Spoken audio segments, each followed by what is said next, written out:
There are moments in life when the pain is so deep, you stop asking for healing and you just ask for strength to breathe. Moments when the tears don't fall anymore because you've cried yourself dry. Moments when you're too tired to scream and all you can do is sit in silence and whisper, God, why? If you've ever asked that question, if you've ever felt the ache that goes beyond words, if you've ever sat in the dark waiting for the dawn to come, this message is for you. Before we go deeper, if you know someone walking through pain, please like this message, subscribe to the channel, and share it with someone who needs hope right now. Because pain may be part of your story, but it is not the end of it. You see, pain is not the absence of God. It's often the very space He chooses to work in. Let that sink in. Pain isn't proof that God has forgotten you. It's proof that He's preparing you. There's a story behind every scar, and behind every scar is a Savior who never left. Corrie ten Boom once said, "There is no pit so deep that God's love is not deeper still." When she said that, she wasn't writing poetry. She was writing truth from inside a Nazi concentration camp. She had seen death. She had seen evil. She had lost family, dignity, safety. But what she never lost was her trust in God. How? How can someone suffer and still believe? The answer isn't easy, but it's real. Because when the world falls apart and the floor gives way, you realize what really holds you up, and it's never been comfort. It's never been money. It's never been success. It's faith. Unshakable faith that's born in the fire of suffering. Someone listening to this right now, you've been asking, why does it have to hurt so much? And the honest truth is, because some things in you will only grow through pain. You don't learn patience on the mountaintop.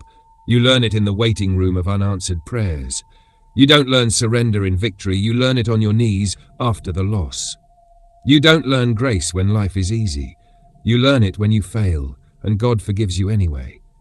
God allows pain, not because He enjoys watching us suffer, but because He sees what we cannot see. He sees the version of you that comes after the pain, the wiser you, the more compassionate you, the more prayerful you. You are not being punished. You are being prepared. There's a man in the Bible whose name you probably know, Joseph. He was sold by his own brothers, thrown into a pit, falsely accused, forgotten in prison for years. But one day, he became second in command over Egypt. And when his brothers came begging for food, the same ones who betrayed him, he didn't seek revenge. He forgave them. He said something that echoes through time. You meant it for evil, but God meant it for good. What the enemy uses to destroy you, God uses to develop you. Don't mistake the process for punishment. Even Jesus, yes, Jesus, the Son of God, experienced pain. He wept at Lazarus's tomb. He sweat blood in the garden. He was beaten, mocked, and crucified. But from that pain came the greatest victory. Because without the cross, there would be no resurrection. So why do you think your story will be different? Why do we expect comfort when Christ Himself suffered? Pain is part of the journey. But so is healing. So is restoration. So is joy. There's a woman named Lisa in Georgia. Her daughter died in a tragic car accident at 17. For 2 years, Lisa couldn't pray. She couldn't go to church. She told people she believed in God, but didn't understand Him anymore. Then one day, sitting alone in her kitchen, she whispered something for the first time in months. She said, "God, I'm still here. That's all I've got." And somehow that was enough. She felt no thunder, no voice, no miracle, but she felt peace. From that moment, her journey didn't get easier. But she wasn't alone anymore. Today, she leads grief support groups for mothers, and she tells them, "I don't know why God allowed it, but I know He's holding every broken part of me." Sometimes, that's what faith looks like. Not understanding everything, but trusting anyway. Not feeling joy, but choosing to worship anyway.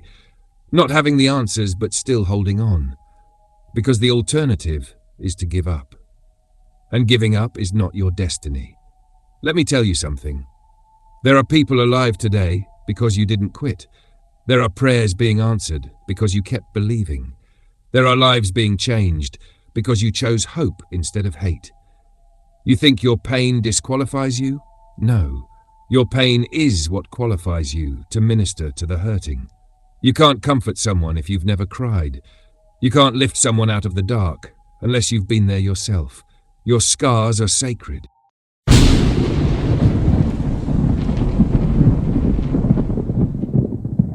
They are the proof that God brought you through something you thought would kill you.